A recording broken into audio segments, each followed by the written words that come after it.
नमो बुद्धाय.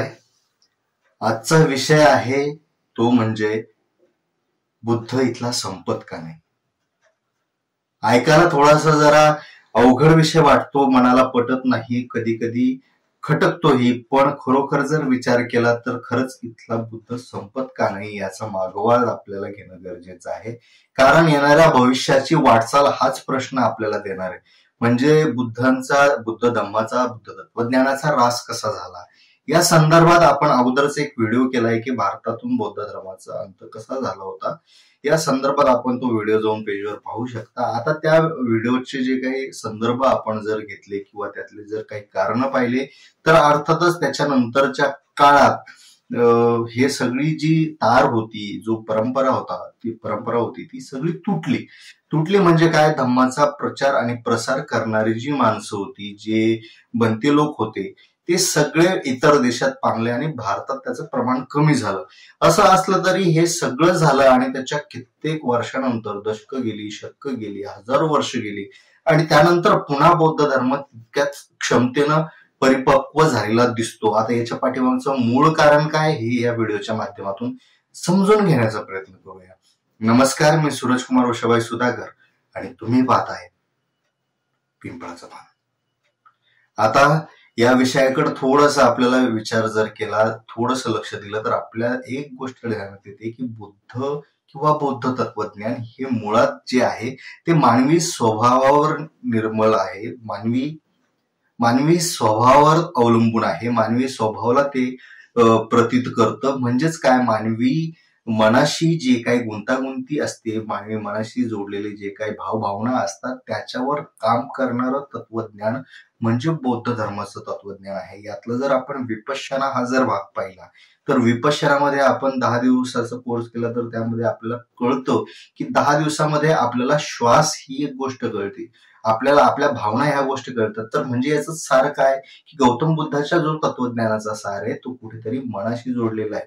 म्हणून त्याच्या पाठीमागे कितीही वर्ष खंड पडला तरी तो जो तत्वज्ञान आहे, ती जी भावना आहे ती मनाशी जोडलेली आहे. म्हणजेच ते तत्वज्ञान मनाशी जोडलेलं आहे. प्रत्येक माणसाच्या मनात एक बुद्ध वसलेला असतो असंही आपल्याला म्हणल्या जाऊ शकतं.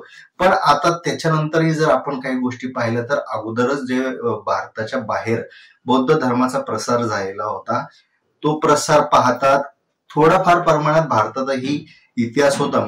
नालंदा वगैरे विद्यापीठ जाळल्यानंतरही बराच त्यात मध्ये नुकसान झालं. बौद्ध धर्माचा मोठा तोटा तिथं झाला, बरेच पुस्तकं जाळले गेले, पण तरीही बुद्ध तत्वज्ञान पुढे येत राहिलं. कोणी ना कोणी लेखक म्हणा किंवा जसं तुकारामाची गाथा बुडाल्यानंतरही ती लोकांच्या मनात आणि ओठात राहिली, त्यामुळं आज सगळी गाथा सगळ्यांना माहिती आहे. तसंच बुद्ध तत्वज्ञानाचं झालं. ते तत्वज्ञान माणसाच्या स्वभावामध्ये मुरलं.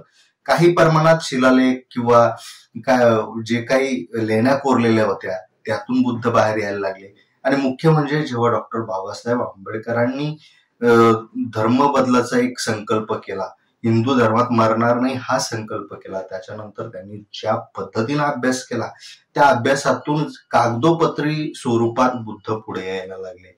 आता हे झालं सगळं तांत्रिक गोष्ट. पण जर आपण बुद्ध संपत का नाही हा जर विचार केला तर बुद्ध हा इथल्या मूळ निसर्गाशी जोडलेला आहे, इथल्या मूळ माणसाशी जोडलेला आहे.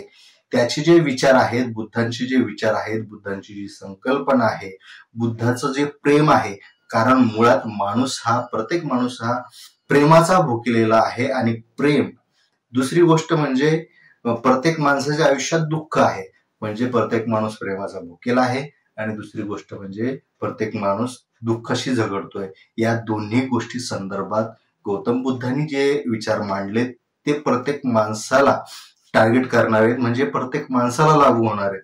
त्यामुळे जो एक नैसर्गिक नॅचरलपणा जो आहे तो बुद्ध तत्वज्ञानात असल्यामुळं कितीही काहीही केलं तरी मूळ स्वभाव जसा माणसाचा बदलत नाही तसा मूळ स्वभावात गौतम बुद्ध वसलेले आहेत. आणि ते बाहेर काढणं तसं इतकं सहज शक्य नाही. आता बुद्ध जे आपल्या मनात वसलेले आहेत त्यांना फक्त आकार देण्यासाठी आपल्याला काही नियम पाळावे लागतात जे बुद्धांनी सांगितलेले आहेत. तेच नियम जर आपण पाळत गेलो तर आपण बुद्धाकडे जातो. मुळात प्रश्न आहे की बुद्धाकडे कसं जावं हा आपला आजचा प्रश्न नाही, तर आजचा प्रश्न हा आहे की बुद्ध का संपत नाही. तर मला असं वाटतं की आपण जे विवेचन ऐकलं किंवा आपण ज्या विवेचनावर चर्चा केली त्यातून एवढं तरी एक सिद्ध होतं की बुद्ध हा विचारच नैसर्गिक आहे, बुद्धच नैसर्गिक आहे आणि मानवी मनासोबत त्याचं जे नातं आहे ते कधीही तुटू शकत नाही, कारण त्याचा आधार हा नैसर्गिक आहे. त्यामुळे मला असं वाटतं की बुद्ध संपूच शकत नाही. बुद्ध कोणीही संपवण्याचा प्रयत्न केला तरी ते तितक्याच मोठ्या तेजाने पुढे येतील, कारण तो मनाचा भाग आहे, जगण्याचा भाग आहे. आपल्याला काय वाटतं कमेंटमध्ये नक्की सांगा.